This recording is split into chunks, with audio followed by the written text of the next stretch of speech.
22 जून 1968 की वाणी चल रही थी।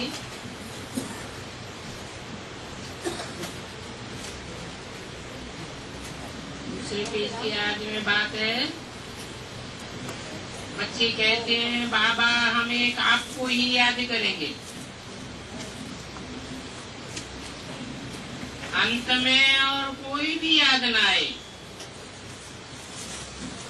साथ में कोई अवगुण भी न हो। जब बाप बच्चों को डायरेक्शन देते हैं तो जो बच्चे उस डायरेक्शन पर चलकर ऐसे बनते हैं वो तो सदैव खिले रहते हैं। माया की मुरझाइश उनको ही होती है जो बाप के डायरेक्शन को नहीं पकड़ते।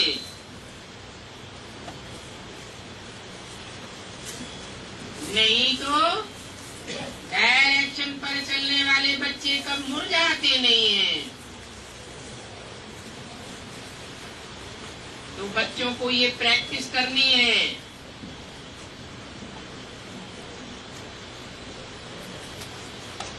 कि सदैव हर्षित मुख रहें। अभी तो ऐसे कोई नहीं कहेंगे कि हम कभी मुरझाते नहीं हैं।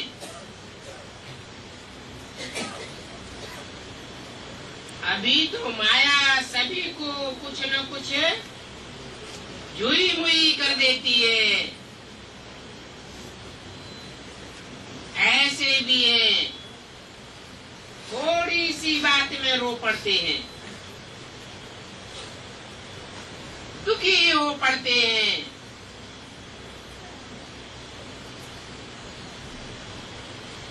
जिन्हें बाबा कहते हैं ठिक्कर बुद्धि। माया की थोड़ी सी ठोकर लगती है और बिखर पड़ते हैं। तो हर एक अपनी अवस्था को जानते हैं। अवस्थाओं को बाप भी समझाते हैं। शिकल से भी मालूम पड़ता है ये कितना हर्षित रहते हैं। इनको तो खुशी में और कुछ सूझता ही नहीं। भले कोई समझे न समझे, जागे न जागे, लेकिन इनके मुख पर मुरझाइश नहीं आ सकती। तो बच्चों को अपनी जांच करनी ही है। हम कहाँ तक लायक बने हैं। जैसे बिच्छू जहाँ नरम चीज देखते हैं तो झट डंक मार देते हैं। बिच्छू का धंधा ही ये है। तुम्हारे में भी जो अच्छी बुद्धि वाले हैं वो अपनी जांच करते रहते हैं। स्टूडेंट ठीक रीति पढ़ते हैं व नहीं, क्योंकि पढ़ाई पर बहुत मदार है। पढ़ाई तो कब भी मिस नहीं होनी चाहिए। बहुत बच्चे हैं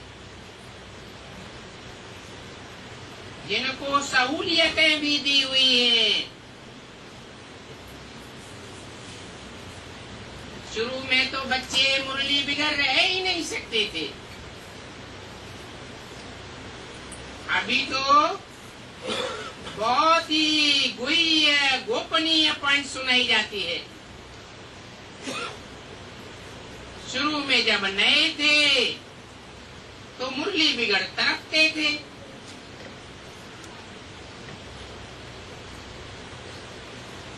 बानेरियों को मुरली पहुंचाते थे।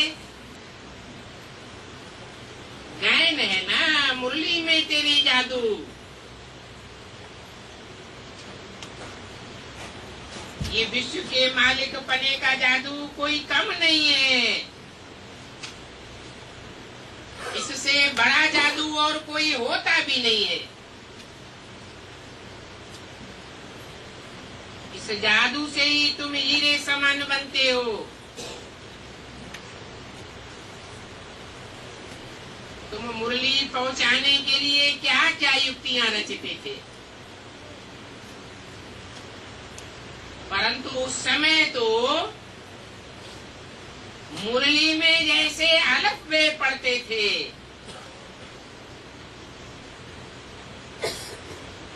प्राइमरी की पढ़ाई थी, ABCD पढ़ते थे, तो भी देखो मुरली का कितना शौक था।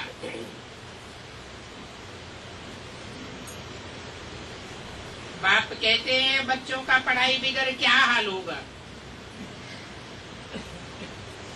यहाँ तो बहुत अच्छे अच्छे बच्चे हैं जो मुरली पर ध्यान ही नहीं देते हैं।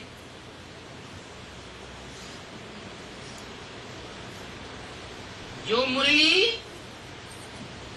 इतना रिफ्रेश करने वाली है, इसके लिए टैप मशीन का भी प्रबंध किया हुआ है, जिस टैप में बाबा की पूरी मुरली सुन सकते हैं। ऐसे लगता है जैसे कि डायरेक्ट सुनते हैं।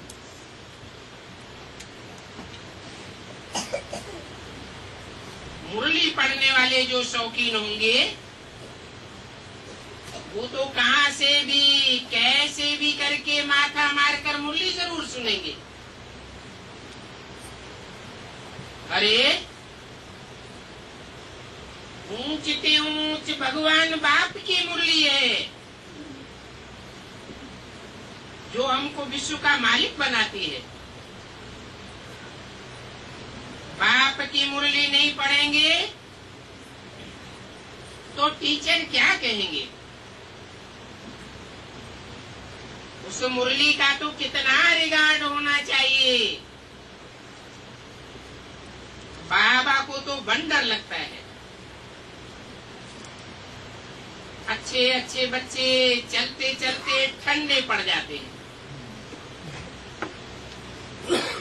माया का ऐसा तूफान लग जाता है जो मुरली सुनना ही छोड़ देते हैं, क्लास में भी आना छोड़ देते हैं, जैसे कि उनको मुरलीधर की मुरली से नफरत आ जाती है।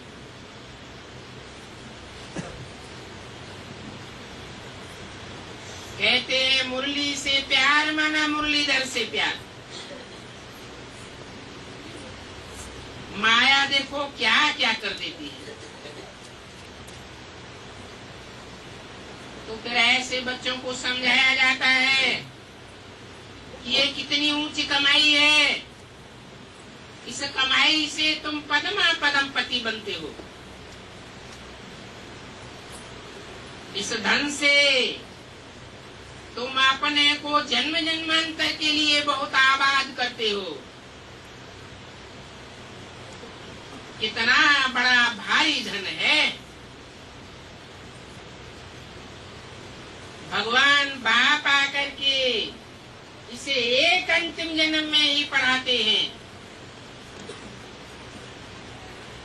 दुनिया में ये बात किसी की बुद्धि में नहीं होगी। तुम बच्चे इस बात को समझते हो, परंतु माया ऐसी है जो बुद्धि को एकदम मार देती है। एक अक्षर भी नहीं समझते हैं। बाप समझाते हैं तुमने आधा कल्प भक्ति करते करते बिल्कुल ही बेसमझी धारण कर ली। तुम ही जब सतोप्रधान देवी देवता थे तो कितने लायक थे, अभी कितने नालायक बन पड़े हो। अभी तो सुखधाम में जाने के लायक ही नहीं हो। अभी मैं आया हूं तुम बच्चों को लायक बनाने के लिए, इसलिए लायक बनना है तो श्रीमत पर चलना पड़े। बाप को अच्छी रीति याद करो और पढ़ो। जैसे स्कूल में भी पढ़ते हो तो टीचर को भी याद करते हो ना, बस। और कोई भी दूसरी तीसरी बात नहीं। पास होने के लिए ही मेहनत करके पढ़ते हैं। ये भी पढ़ाई है। और फिर कैरेक्टर्स भी बहुत अच्छे होने चाहिए।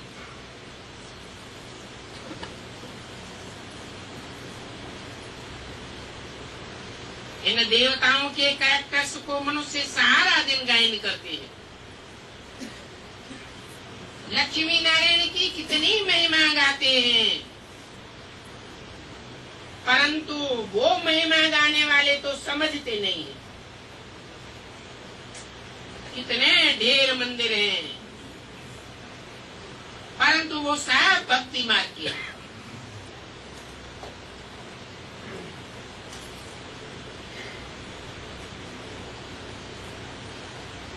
भक्ति में अंधियारा ही अंधियारा होता है। अभी भी कितने घोर अंधियारे में पड़े हुए हैं। जब तक बाप का परिचय नहीं मिला है तब तक कहेंगे अंधियारे में है।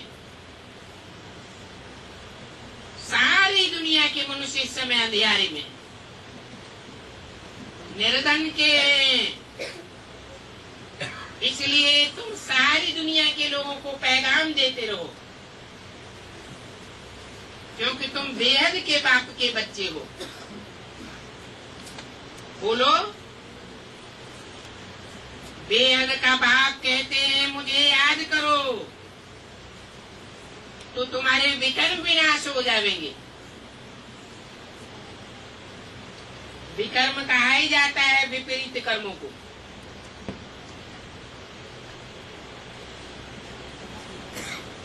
बाप अभी हमको कर्मा कर्म विकर्म की गति समझाते हैं।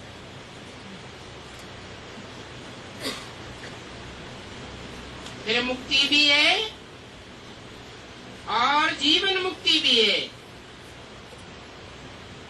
तो युक्ति से सभी को पैगाम पहुंचाना है। बाबा ने कहा अखबार में भल खर्चा होने दो, ये पैगाम पहुंचाने का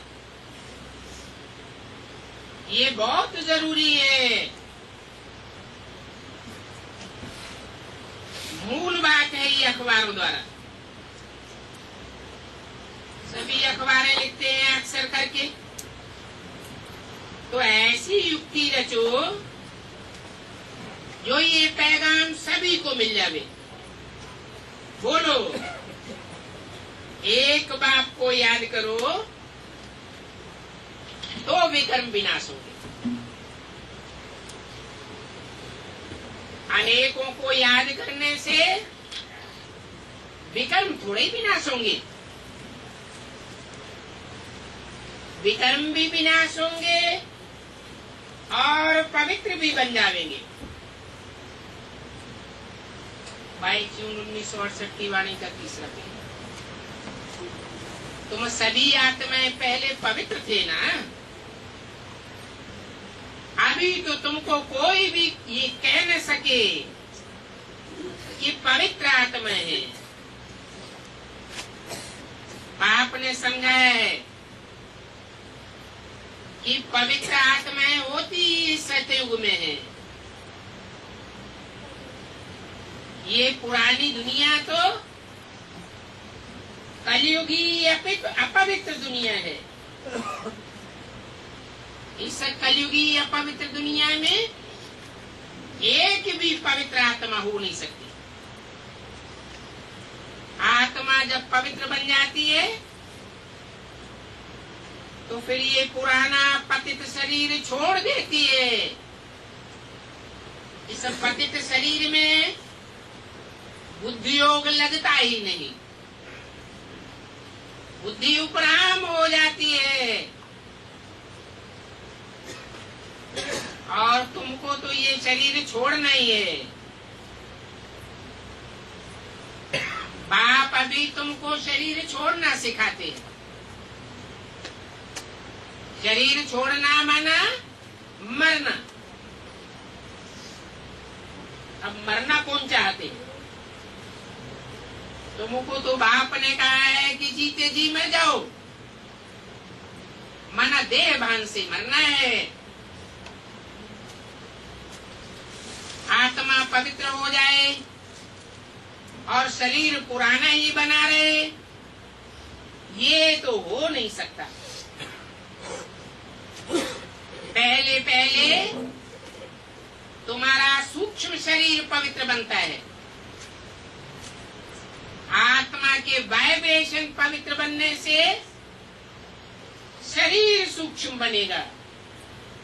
उसको कहते हैं फरिश्ताई शरीर। बाद में फिर जब 5 तत्वों पर विजय प्राप्त होगी तो ये स्थूल शरीर भी पवित्र बनेगा। याद करते करते तुम्हारी आत्मा एकदम पवित्र हो जाएगी। तुम जानते हो कि शांति धाम से हमारी आत्माएं पवित्र ही आई थी। फिर हम जाकर के गर्भ महल में बैठे, फिर इतना इतना हमने पार्ट बजाया। ये तुम्हारी बात है।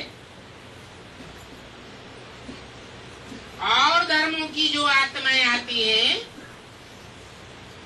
वो सीधा गर्भ में प्रवेश नहीं करती, क्योंकि द्वैतवादी युग से आती हैं। वो आत्माएं पहले पहले कोई मनुष्य आत्मा में आवेश करती है, जो देवताएं होते हैं। अभी तुम देव आत्माओं का चक्कर भी पूरा हुआ।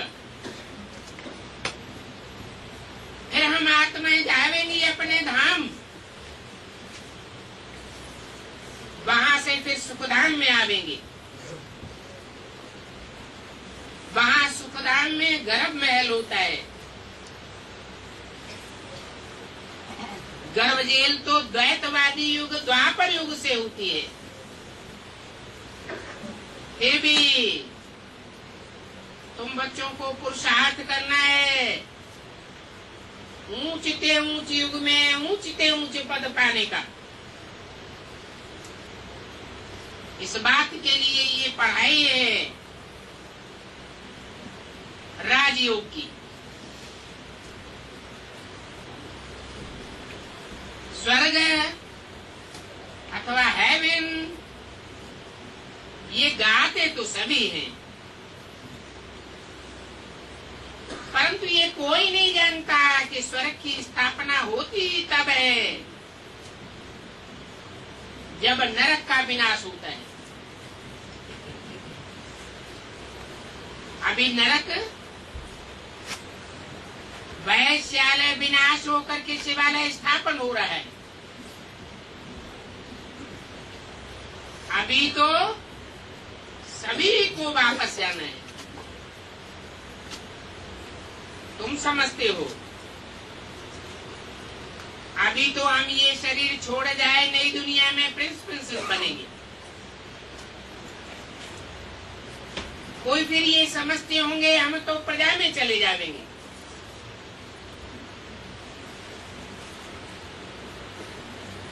क्यों प्रजा में चले जाएंगे? क्योंकि सबकी बातों से प्रभावित होते रहते हैं। तुम तो एक बात से ही प्रभावित होते हो। इस बात में बिल्कुल बुद्धि की लाइन क्लियर होनी चाहिए। एक बात की ही याद रहे और कोई की भी बातें याद ना आवे। इसको कहा जाता है पूरा बेगर। ये देह के संबंध, देह के पदार्थ कुछ भी याद ना आवे, ये अपना शरीर भी याद न रहे। क्योंकि जानते हो ये तो 84वें जन्म का अंतिम पुराना छीछी शरीर है। इसलिए यहाँ जीते जी मरना है, ये बात बुद्धि में बनी रहे। अभी हमको वापस अपने घर जाना है। पहले हम अपने को भूले हुए थे, देह समझते थे। अभी फिर बाप ने हमको याद दिलाया है, तुम कोई देह नहीं हो, तुम तो देह को धारण करने वाली आत्मा देह ही हो। तुम पाठधारी हो। अभी तुम्हारा ये नाटक पूरा हुआ। बाप समझाते हैं अभी तुम सबकी वानप्रस्थ अवस्था है। सारे विश्व में जो भी मनुष्य मात्र हैं, सबकी इस समय वानप्रस्थ अवस्था है। मैं आया ही हुआ हूँ सब आत्माओं को वाणी से परे ले जाने के लिए। ये वाणी स्थूल दुनिया में होती है। मैं तो तुम्हारी आत्मा को इतना सूक्ष्म बनाने आया हूँ जो तुम वाणी से परे चले जाओगे।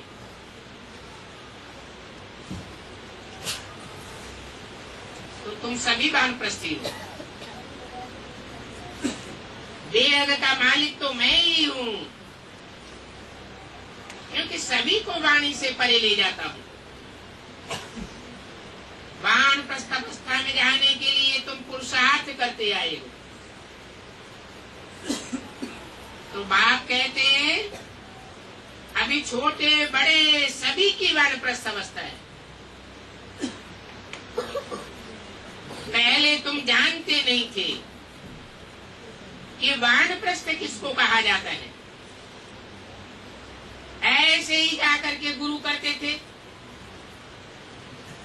वाणी से परे स्थान में जाने के लिए तुम लौकिक गुरुओं द्वारा आधा कल्प पुरुषार्थ करते रहे, कितना भटकते रहे,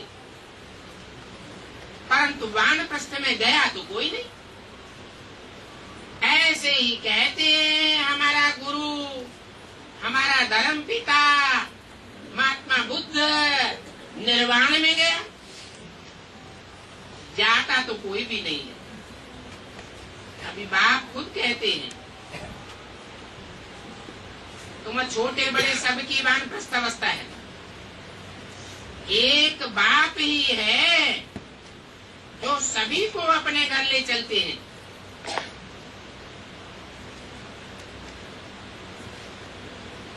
तुम्हारी इस समय सच्ची सच्ची वानप्रस्थ अवस्था है, क्योंकि तुम अभी घड़ी घड़ी वाणी से परे जाने का पुरुषार्थ करते हो। मुक्ति के लिए मनुष्य कितना प्रयत्न करते हैं, कितनी भक्ति करते हैं। अभी बाप कहते हैं कि मुक्ति तो सभी आत्माओं को मिलनी है। गर्भ में छोटा बच्चा पड़ा होगा, उनके लिए भी कहेंगे कि वानप्रस्थ अवस्था है। ये तो बच्चे जानते हैं इस पुरानी दुनिया का विनाश होना ही है। चाहे छोटे हो चाहे बड़े हो, सब खत्म हो जाएंगे। आत्माओं को अपने घर ले जाने के लिए। तो इस बात में बच्चों को बहुत खुशी होनी चाहिए, क्योंकि यहाँ तो इस दुनिया में दुख ही भासता जाता है। दिन दूना रात चौगुना दुख बढ़ता ही जाता है। तो बच्चे अपने स्वीट होम को याद करें। घर जाना चाहते हैं, परंतु इतना अकल भी नहीं है कि अपने शांति धाम घर को ही याद करें। तुम जानते हो कि हमने घर का कब दीदार भी नहीं किया है। कहते हैं हम सभी आत्माओं को शांति चाहिए। बाप कहते हैं कितने समय के लिए शांति चाहिए?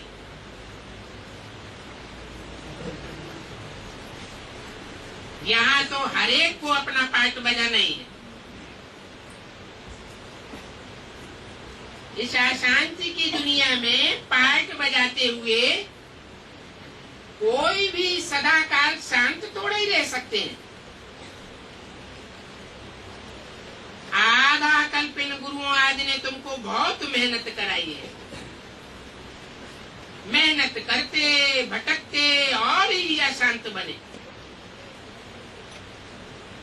ये तो जानते हो कि जो शांति धाम का मालिक है वो सभी को आकर के ले जाते हैं, पढ़ाते भी रहते हैं। भक्ति मार्ग में तो भक्ति ही करते रहते हैं निर्वाण धाम में जाने के लिए। मुक्ति के लिए कभी भी किसके दिल में नहीं आवेगा क्या मुक्ति को पावे अथवा जीवन मुक्ति को पावे सुख धाम में जावे? जानते हो पहले वाणी से परे स्थान हम जरूर जावेंगे।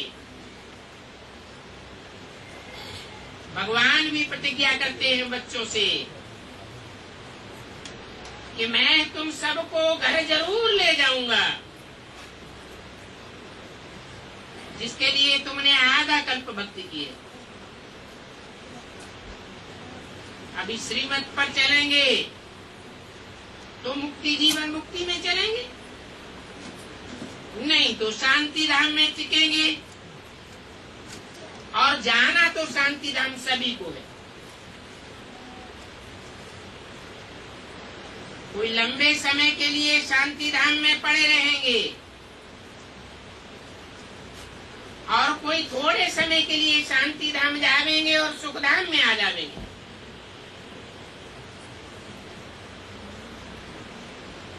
अभी कोई चलना चाहे व न चलना चाहे, परंतु ड्रामा अनुसार शांति धाम में तो सभी को जाना है।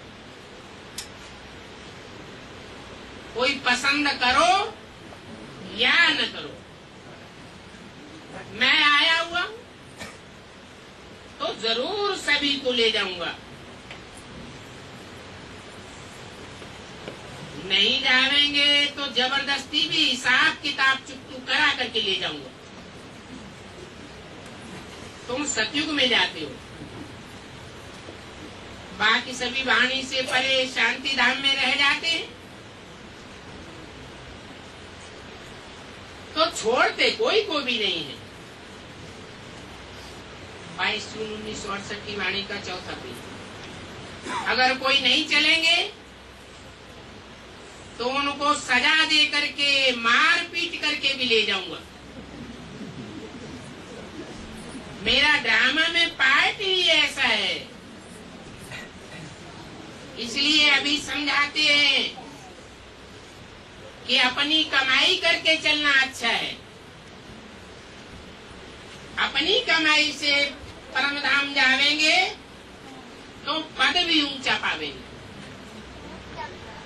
और पहले पहले अपने घर में पांव रखेंगे। ये तुम्हारा बुद्ध रूपी पांव है, अच्छा पद मिलेगा। पिछाड़ी में जो आने वाले होंगे वो क्या सुख पावेंगे।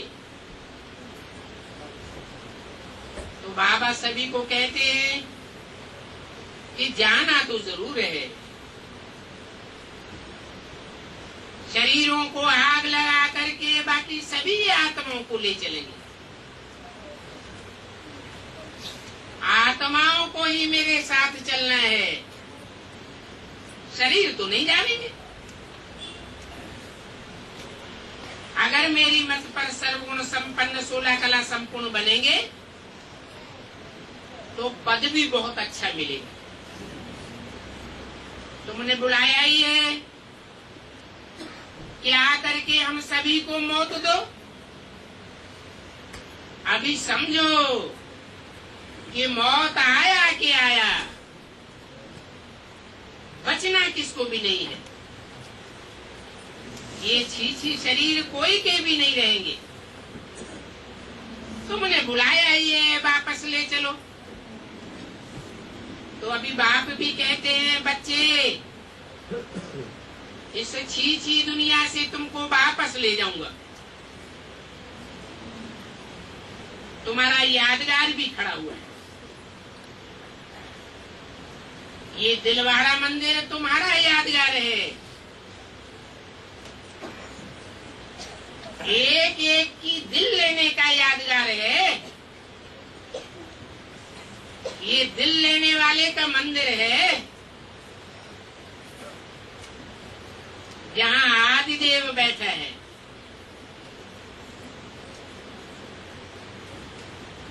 शिव बाबा भी है और आदिदेव भी है। ये बाप दादा दोनों इकट्ठे हैं। तुम जानते हो इन बाप दादा के शरीर में बाबा विराजमान होता है।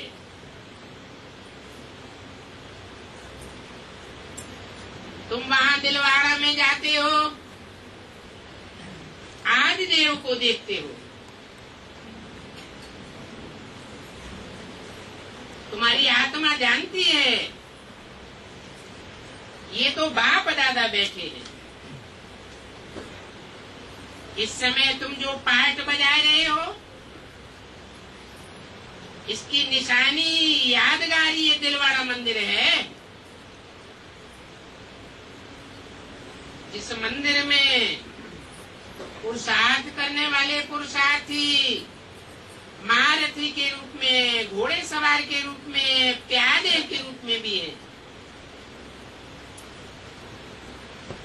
परंतु वो जड़ यादगार है। तुम चैतन्य यादगार बनाते हो। तुम जो बैठे बैठे चैतन्य में पुरुषार्थ करते हो, भक्ति मार्ग में उसका जड़ यादगार बनाया जाता है। ऊपर में बैकुंठ भी है। ये बैकुंठ तुम्हारी ऊंची स्टेज में जाने की निशानी है। तुम मॉडल भी देख करके आते हो। कैसा रमणीक दिलवाड़ा मंदिर है, तुम तो जानते हो कि कल्प कल्प ये मंदिर बनता है।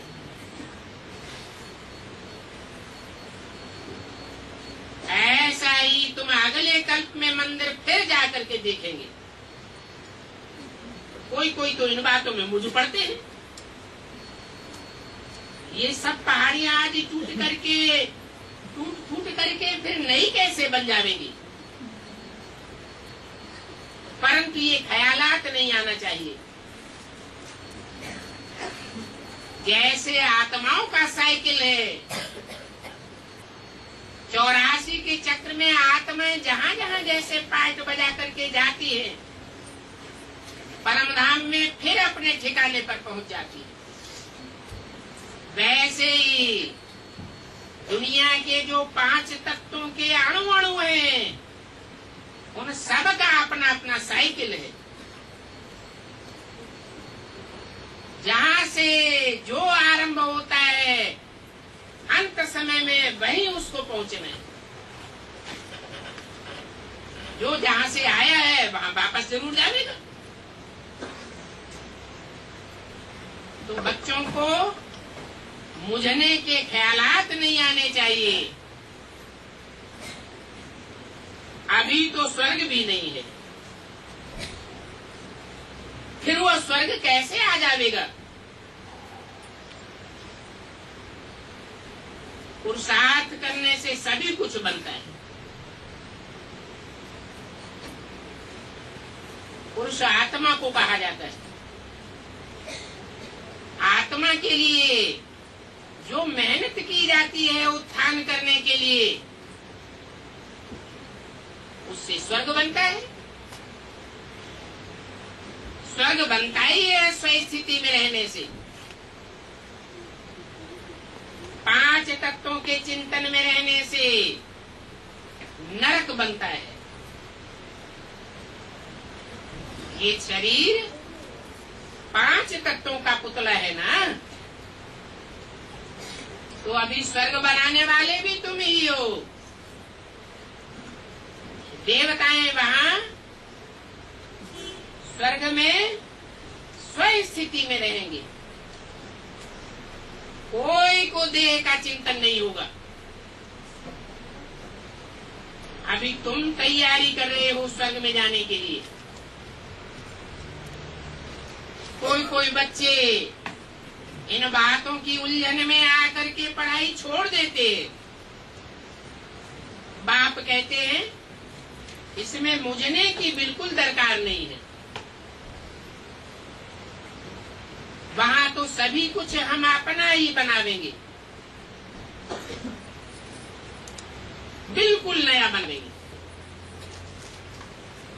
वो दुनिया ही सतो प्रधान होगी। नाम ही है बैकुंठ। वहां के फल फूल आदि सभी देख करके आते हैं। सोमरस पीते हैं सूक्ष्म वतन में तो, अथवा मूल वतन में तो कुछ भी नहीं है। ये सभी कुछ बैकुंठ में है। वो वर्ल्ड की हिस्ट्री ज्योग्राफी रिपीट होनी है, तो ये निश्चय तो पक्का होना चाहिए।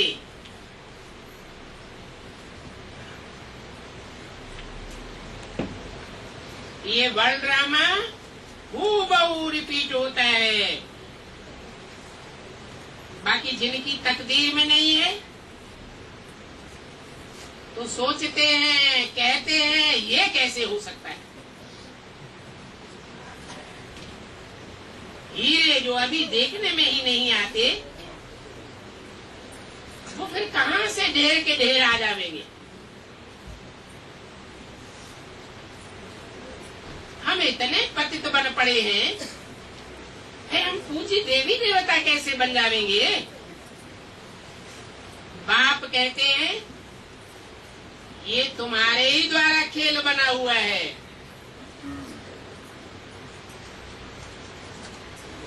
ये सत्य के चक्र को जानने से तुम चक्रवर्ती राजा बन जाते हो।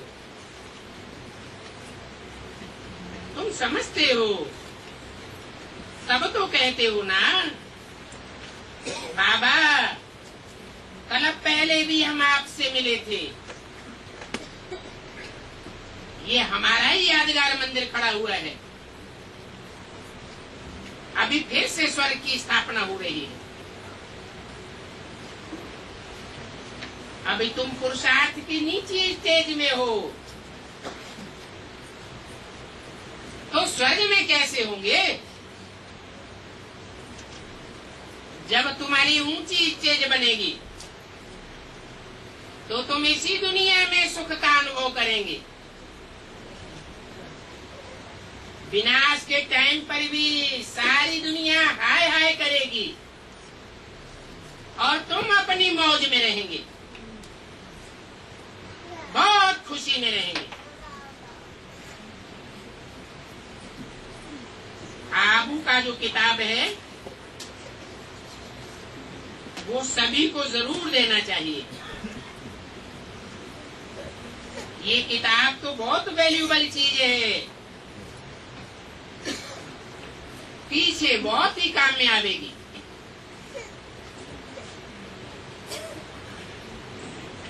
पीछे क्यों काम में आवेगी? क्योंकि अभी तो दिलवाड़ा मंदिर जैसी तुम्हारी अवस्था ही नहीं बनी है। तुम्हारा चैतन्य मंदिर जब बनेगा तो ये किताब बहुत काम में आवेगी। ये जो तुम्हारा चित्र है इसमें कमाल है, कितना रुचि से आकर के देखते हैं। वो तो जड़ मूर्ति है, तुम तो चैतन्य मूर्ति बनाते हो। सारी दुनिया में कहाँ भी कब नहीं देखा होगा, न कोई ऐसा चित्र बना करके ज्ञान ही दे सकता है, कापी भी कोई कर नहीं सकता। ये चित्र तो खजाना है जिससे तुम पद्मा पदम भाग्यशाली बनते हो। तुम समझते हो हमारे कदम कदम में पदम है।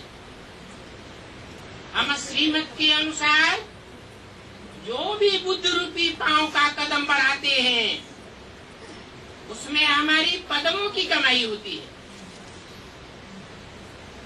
ये पढ़ाई का कदम है। जितना जितना जो योग बल की पढ़ाई पढ़ेंगे, राजयोग है ना, जितना पढ़ेंगे उतना पदम प्राप्त करते रहेंगे। ऐसा भी होगा तुम फुल फोर्स में पुरुषार्थ करेंगे और दूसरी ओर माया भी फुल फोर्स में आवेगी। तुम जानते हो कि तुम नंबरवार इस समय श्याम सुंदर बन रहे हो। जब तुम सदगति में थे तो तुम सुंदर थे, दुर्गति में जाते हो तो श्याम बन जाते हो। सुंदर थे तो गोल्डन एज थी, अभी तुम्हारी मनसा में गोल्डन एज और आयरन एज की शूटिंग होती रहती है। कलयुगी स्टेज में हो, तमो प्रधान स्टेज में हो तो समझो कि हम श्याम हैं, आयरन एज में हैं। दुनिया की हर एक चीज ऐसी होती है। यहाँ तो ये धरती भी कलराची हो गई है, वहां तो फर्स्ट क्लास धरनी होगी।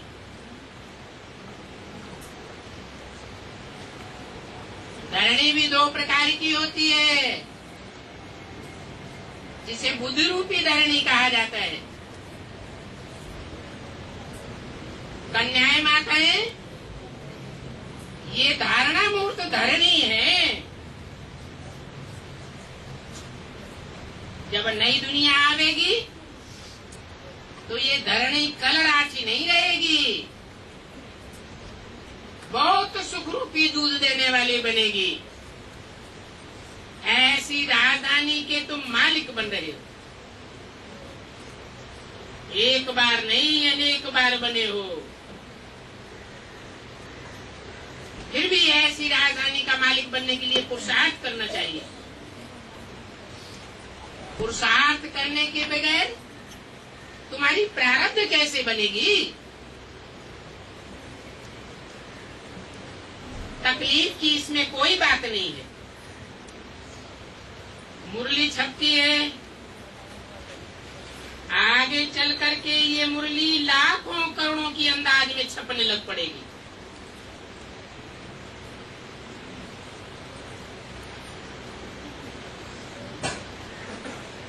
तो पढ़ने वाले कितने होंगे? है? लाखों करोड़ों की अंदाज में पढ़ने वाले मुरली के होंगे, तब तो छपेगी। बच्चे कहेंगे हमारे पास जो भी पैसे हैं हम इसे ज्ञान यज्ञ में लगाए देवे। इन पैसों को रख करके हम क्या करेंगे? पहले तो पढ़ाई ABCD की थी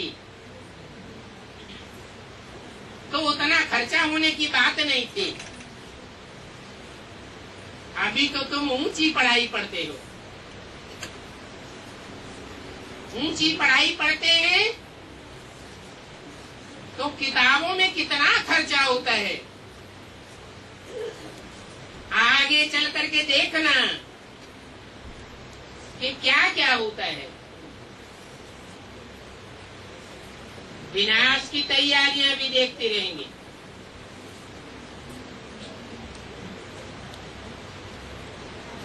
धीरे धीरे रिहर्सल होती रहेगी, तीव्र गति को प्राप्त करती रहेगी। फिर आखिरी नाती कांत होकर के शांत हो जाएंगे। बच्चों की बुद्धि में सारा ज्ञान है। ज्ञान बुद्धि में है तो बहुत सहज बात है।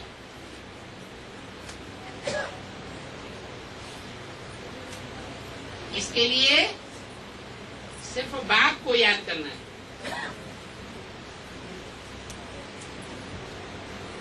और कोई की अगर याद आती है तो कठिन जरूर हो जाता है। अच्छा, मीठे मीठे सिकिल्ले बच्चों को रूहानी बाप दादा का याद प्यार गुड मॉर्निंग। रूहानी बच्चों को रूहानी बाप का नमस्ते हो।